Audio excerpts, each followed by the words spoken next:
Mana shu chiroyli ham trendga aylangan yoqani tez va oson usulda o'rganishni xohlasangiz videoni oxirigacha ko'ring. Oddiy qog'ozni olib, yonboshiga 20 sm, balandligiga 15 sm chizib, korobka hosil qilib olamiz.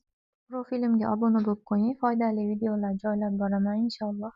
Videoni tikuvchi tanishlaringizga ham yuborib qo'ying. 15 sm chiqqan tarafimizga 8 sm belgilab chiziq chizib olamiz. Yoqamizni tikilish darsligini Telegram kanalimga joyladim. Profilim shapkasidan kirib bemalol ko'rishingiz mumkin. 20 sm tepadan o'tgan tarafimizga 2 sm belgilab, bu yerga ham chiziq chizib olamiz. Shu 2 sm o'tgan nuqtamiz bilan 8 o'tgan nuqtamizni shunaqa ishimizni osonlashtiradigan lineykalar yordamida birlashtirib, tutashtirib qo'yamiz. Pastki tarafini xuddi shu lineyka yordamida ko'rsatganimdek qilib tutashtirib chizib olamiz. Mana yoqamiz tez va oson usulda tayyor.